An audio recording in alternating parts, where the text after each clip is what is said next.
I really love working with autistic people. I love them to bits. Hi, my name is Joel Lewis. I'm a team leader at a residential college for young adults with autism and learning difficulties, and I'm studying a level 2 health and social care qualification.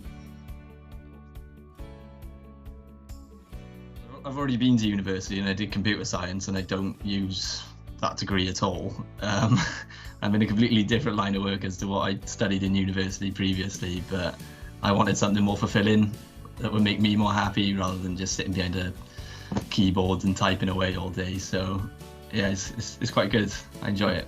So I got into health and social care during COVID. I was working in retail at the time and wasn't really enjoying the path that I was going on, so I looked for agency jobs, 0-hour contracts and stuff like that, just to pick up the hours that I had in retail. Ended up doing agency work for about 3 to 4 months in various different places, got placed at Beechwood College and sort of fell in love with the place and the work itself. Ended up applying for the place and yeah, sort of progressed from support worker up to team leader within the space of a year. So I sort of began the qualification at the exact same time as getting the team leader position. So I guess you can say it is partly to do with the qualification that I've sort of gained more knowledge, which allowed me then to get the position that I'm in. So it's definitely beneficial for me so far. No, I knew that my company offered qualifications as part of the job, but I didn't really sort of have this plan set out for eventually going into nursing at all.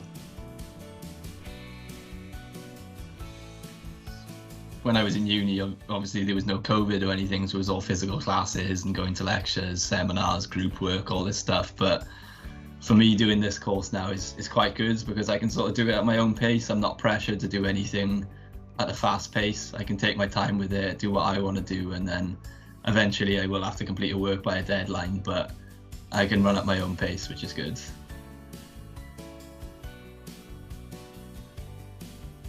Yeah, she's lovely, to be honest. I like her a lot.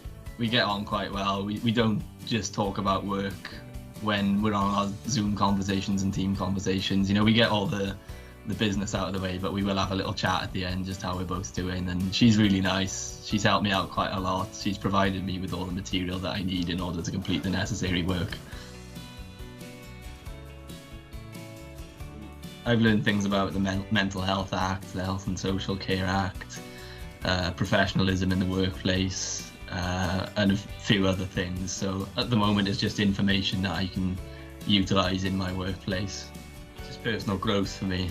Obviously not using my computer science degree, I've sort of, you know, I need to build up a knowledge and build up education and stuff to put on my CV in order to develop in this field as well. So I'm going to use this qualification to sort of further my education. I'm doing the level 2 at the moment, and then after I finish with that, I'm going to do a level 3 and then progress further, hopefully, and maybe get onto an access nursing course. So it will be very beneficial for me in later life, I think.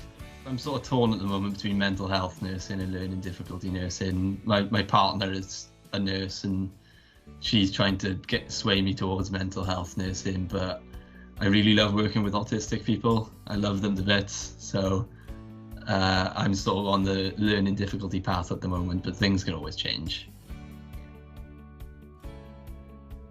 You should just do an apprenticeship because it's a much better route of getting practical experience, educating yourself at the same time, and then having a result at the end where you can then progress in your career.